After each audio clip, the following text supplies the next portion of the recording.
దారుణాతి దారుణం, మానవత్వానికి మచ్చ, ఇలాంటి పదాలు కూడా చాలా చాలా చిన్నవేమో అనిపిస్తుంది. ఎందుకంటే ఇక్కడ జరిగిన ఘటనలు అలాంటివి. కర్మ బాగోలేక కాలం చెల్లిన వాళ్లను కాటికి పంపడానికి కూడా ఇబ్బందులు పెట్టిన ఘటన ఒకటైతే, శ్మశానం కోసం శవాన్ని పట్టుకుని సమరం చేయాల్సిన ఉదంతం ఇంకొకటి. ఇక్కడ చూడండి, శవాన్ని తీసుకువెళ్లనీయకుండా అడ్డుపడ్డంతో పోరాటం చేయాల్సిన దీన స్థితికి అద్దం పట్టిన ఘటన ఇది. పొలాల్లో నుంచి శవాన్ని మోసుకువెళ్లి అంతిమ సంస్కారాలు చేసిన సంఘటన మరొకటి. దారుణమైన కుల వివక్షకు అద్దం పట్టే ఘటనలివి. అంబేద్కర్ కోనసీమ జిల్లా పి గన్నవరం మండలం కందాలపల్లికి చెందిన కాటు శ్రీనివాస్ ఈ నెల 16న చనిపోయారు. మృతదేహానికి అంతిమ సంస్కారాలు పూర్తి చేసేందుకు అంబేద్కర్ నగర్ నుంచి ప్రధాన రహదారి మీదుగా డెడ్ బాడీ తీసుకువెళ్తుంటే మరో సామాజిక వర్గం వాళ్లు అడ్డుకున్నారు. శవాన్ని తమ వీధి నుంచి తీసుకువెళ్లొద్దంటూ వాదించారు. పంట పొలాల్లోంచి తీసుకువెళ్లాలంటూ తేల్చి చెప్పారు. దీంతో అంతిమ యాత్రపై రెండు సామాజిక వర్గాల మధ్య ఘర్షణ జరిగింది.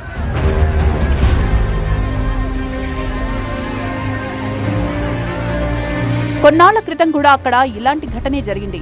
చేసేదేం లేక పంట పొలాల్లోంచే శవాన్ని మోసుకుంటూ వెళ్లి అంత్యక్రియలు చేశారప్పుడు.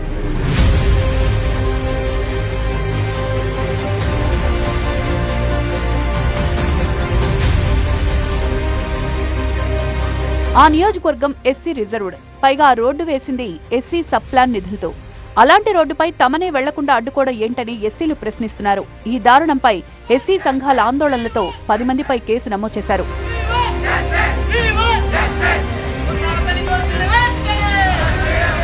మరోవైపు మాజీ ఎంపీ హర్షకుమార్ ఆ గ్రామంలో పర్యటించారు. బాధ్యులపై చర్యలు తీసుకోకపోతే ఉద్యమిస్తామని హెచ్చరించారు.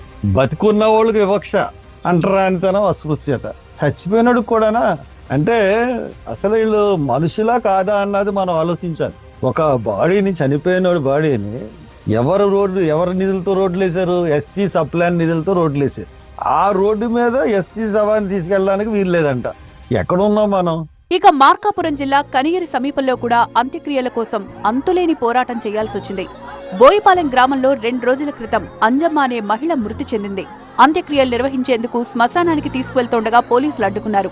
దీనికి కారణం ఆ భూమి వివాదంలో ఉండడమే. ఈ స్థలం ఎన్నో ఏళ్లుగా శ్మశానంగానే ఉందని స్థానికులు చెబుతున్నారు. కానీ ఆ భూమి తమదంటూ ఇటీవలే కొందరు వాదించారు. దీంతో ఆ స్థలం వివాదంలో చిక్కుకుంది. ప్రస్తుతానికి అక్కడ అంత్యక్రియలు నిర్వహించడానికి వీల్లేదంటూ పోలీసులు అడ్డుకోవడంతో తోపులాట జరిగింది. మృతదేహాన్ని ట్రాక్టర్లో అక్కడి నుంచి మున్సిపల్ సిబ్బంది తీసుకెళ్లారు. పోలీసుల తీరు నిరసిస్తూ మృతుడి కుటుంబ సభ్యులతో పాటు స్థానికులు ఆందోళన చేశారు.